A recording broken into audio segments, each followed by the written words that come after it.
नमस्कार, आप देख रहे हैं ग्रेटर जम्मू वर्चुअल और मैं हूं आपके साथ नीतू सिंह। जिस तरह से जम्मू संभाग में डेंगू यानी कि जिसे हम सरल भाषा में डेंगू भी कहते हैं, इसके केसेस लगातार बढ़ते हुए नजर आ रहे हैं, जिसको लेकर इस समय मेडिकल प्रशासन जो है काफ़ी जो है मुस्तैदी लिए हुए है और अक्सर टाइम टू टाइम मीटिंग्स हो रही हैं। आने वाला जो 10 हफ्ते हैं ये बहुत भारी है जम्मू संभाग के ऊपर। किस तरह से डेंगू को कंट्रोल करना है उसके बारे में समय समय पर जानकारी भी दी जाती है। ऐसे समय में ब्लड बैंक्स जो है उसके अक्सर हमें जो है सुनने में आता है कि ब्लड बैंक्स में काफ़ी ज़्यादा जो है दिक्कत आती है। मैम, आपसे जानना चाहेंगे कि ब्लड बैंक्स की अगर बात की जाए तो डेंगू के जो केसेस हैं वो इस समय बढ़ रहे हैं और जीएमसी इस समय किस तरह की तैयारी कर रहा है कि ब्लड बैंक जो है वो पूरी तरह से सही रहे। हमारे पास प्लेटलेट्स की एज सच अभी कोई कमी नहीं है। और जब डेंगू लास्ट ईयर भी आया था तब भी हमारे पास प्लेटलेट्स की कोई कमी नहीं थी। प्लेटलेट्स सडनली प्लेटलेट्स जब कम होते हैं पेशेंट में तो वो एक पैनिक फैल जाता है कि प्लेटलेट्स चाहिए, प्लेटलेट्स चाहिए। तो प्लेटलेट्स उस वक्त कई मरीज़ आते हैं, किसी का 30,000 होगा, किसी का 40,000 होगा, पर उस टाइम हमने प्रायोरिटी के ऊपर देखना है। क्लिनिशियन जिसकी अर्जेंसी बोलेंगे कि जिसको ज़्यादा ज़रूरत है और जिसको जल्दी ज़्यादा, मान लो किसी का 10,000 है, किसी का 50,000 है, किसी का 80,000 है, फिर जो 10,000 वाला जो मरीज़ है उसको ज़्यादा ज़रूरत है बाकी लोगों से। तो प्लेटलेट्स जो है ये क्लिनिशियन डिसाइड करते हैं कि इनको प्लेटलेट चढ़ाना है या नहीं चढ़ाना है। तो जैसे ही क्लिनिशियन की हमारे पास रिक्विजिशन होती है तो हमारे पास प्लेटलेट्स की एज सच कभी कोई कमी आती नहीं है। अब कई बार क्या होता है, किसी की बहुत कम प्लेटलेट्स हो तो उनको प्लेटलेट्स या फिर ब्लीडिंग हो रही हो तो उसको बहुत ज़्यादा क्वांटिटी में एक साथ प्लेटलेट्स चाहिए। तो हम प्लेटलेट फेरेसिस जो कहते हैं, जो एक डोनर आता है और वो सिर्फ उसमें से हम प्लेटलेट्स निकालते हैं और बाकी कंपोनेंट्स डोनर के वापस चले जाते हैं उसकी बॉडी में। तो उसको प्लेटलेट फेरेसिस से हमारा 30 से 50, कभी कभी 80,000 तक भी प्लेटलेट्स बढ़ जाते हैं। तो वो प्लेटलेट फेरेसिस के लिए हमें वॉलंटरी डोनर्स चाहिए होते हैं। तो वो जो डोनर्स हैं वो सोसाइटी में से आएंगे। अगर कभी अपील की जाए ब्लड बैंक की तरफ से या मरीज की तरफ से या डिपार्टमेंट की तरफ से, तो मुझे लगता है कि वो वॉलंटरीली लोगों को, जो हेल्दी यूथ है, उसको आगे आना चाहिए और डोनेट करना चाहिए। प्लेटलेट जो है वो कोई भी हेल्दी पर्सन 18 से 60 ईयर्स तक जिसको कोई बीमारी नहीं है, हम यहाँ पे जब डोनर्स हमारे पास आते हैं हम उनको एग्जामिन करते हैं, उनसे पूरा उनकी मेडिकल हिस्ट्री पूछी जाती है। तो जो भी डोनर फिट होगा, अगर वो डोनेट करेगा तो 48 आवर्स के बाद वो दोबारा डोनेट कर सकते हैं और हफ्ते में 2 बार डोनेट कर सकते हैं और महीने में 4 बार डोनेट कर सकते हैं।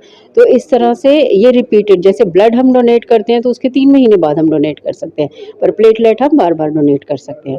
तो इस टाइम में जब प्लेटलेट्स की शॉर्टेज होगी तो हम चाहते हैं कि हमारे पास प्लेटलेट फेरेसिस डोनर्स जो हैं वो वॉलंटरीली आगे आएँ। हम अक्सर देखा जाता है, कई बार क्या होता है कि पेशेंट को पता भी नहीं होता कि उसे डेंगू हो चुका है और प्लेटलेट्स भी उसके कम होने शुरू हो जाते हैं, जिसके कारण उसको कई सारी दिक्कतें आती हैं। ऐसे में वो कैसे समझे कि मुझे डेंगू हो चुका है या मेरी बॉडी के प्लेटलेट्स जो हैं कम हो चुके हैं, क्या सिम्टम्स होंगे?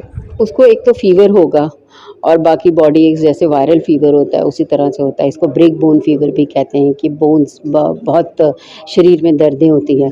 तो आजकल तो जिसको भी फीवर हो रहा है तो हमारे यहाँ पे ओपीडी, डेंगू ओपीडी चल रही है, वहाँ पे दिखाएंगे, इन्वेस्टिगेशंस होती हैं। अगर उसमें वो पॉजिटिव आता है तो नेक्स्ट डे आके वो दिखा सकते हैं।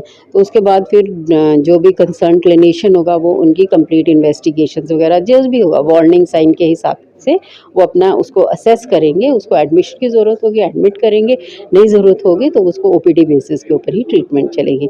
तो ये सारा जो वो है वो क्लिनिशियन ही डिसाइड करेंगे। और अगर किसी को डेंगू है और घर में है और उसको छोटे छोटे बॉडी के ऊपर निशान पड़ रहे हैं, ब्लैक ब्लैक काले काले से निशान पड़ रहे हैं इकट्ठे, जिसको पिटीके बोलते हैं, वो हो रहे हैं, या फिर कहीं नाक से खून आ रहा है, मुंह से खून आ रहा है, कहीं से खून आ रहा है, तो वो हॉस्पिटल में इमरजेंसी में आके दिखा सकते हैं। तो वहाँ पे उनकी प्लेटलेट काउंट जो है वो 24 आवर्स हो रहे हैं नीचे क्लिनिकल डिपार्टमेंट में। तो अकॉर्डिंगली जब वो प्रिस्क्राइब करेंगे हमारे पास आते हैं तो हमारे से जितनी जैसी भी होगा हम उसकी पूरी है। एक सवाल और मैम आपसे पूछना चाहूँगी कि जब भी प्लेटलेट्स कम होते हैं, लोग अक्सर जो है एक घरेलू उपचार पे ज़्यादा डिपेंडेंट हो जाते हैं। तो ऐसे में जब प्लेटलेट्स आपकी बॉडी के कम हो रहे हैं, घरेलू उपचार के साथ-साथ क्या ये सही रहते हैं इस समय में? मुझे उसका तो कोई आइडिया नहीं है घरेलू उपचार का, पर ये है कि उनको हमेशा क्लिनिकल ऑब्जर्वेशन के अंडर रहना होता है, क्योंकि अगर उनके प्लेटलेट्स कम हो रहे हैं तो वो बार-बार मॉनिटर करने पड़ते हैं, ऑलमोस्ट एवरी डे, या फिर एक दिन छोड़ के एक दिन मॉनिटर करने पड़ते हैं, या फिर उनको कोई ब्लीडिंग तो नहीं हो रही है। जो सबसे डेंजरस ब्लीडिंग इसमें होती है वो होती है ब्रेन में कहीं ब्लीडिंग ना हो जाए, जिसके कारण आपको स्ट्रोक या पैरालिसिस इस टाइप का ना हो जाए। तो मेनली हम उसके लिए कंसर्न्ड होते हैं कि इंट्राक्रैनियल ब्लीडिंग नहीं होनी चाहिए, तो उसके लिए उसको अंडर ऑब्जर्वेशन रहना पड़ेगा हमेशा। बाकी जो घरेलू उपचार है वो तो उसकी अपनी मर्जी है, कर सकते हैं। तो ये थे एचओडी डॉक्टर मीना सिद्धू जी हमारे साथ, जिन्होंने हमें बताया कि अगर डेंगू अगर आपको हो चुका है और ब्लड डोनर जो प्लेटलेट देते हैं, वो अगर प्लेटलेट देते हैं तो ये ना सोचें कि उसकी वजह से उनकी बॉडी में कोई भी कमज़ोरी आएगी। बाकी जिस तरह से बताया कि सिम्टम्स, अर्ली सिम्टम्स अगर आपको डेंगू के नज़र आते हैं तो जल्द से जल्द जो है डॉक्टर की सलाह लें और एडमिट हो जाएँ, ताकि डेंगू का जो उपचार है वो जल्द से जल्द आपको मिले और आप सेहतमंद जल्द हो जाएँ। इसी तरह की अपडेट्स के लिए जुड़े रहिए ग्रेटर जम्मू वर्चुअल के साथ। कैमरामैन अर्जुन सिंह के साथ मैं नीतू सिंह, ग्रेटर जम्मू वर्चुअल के लिए। धन्यवाद।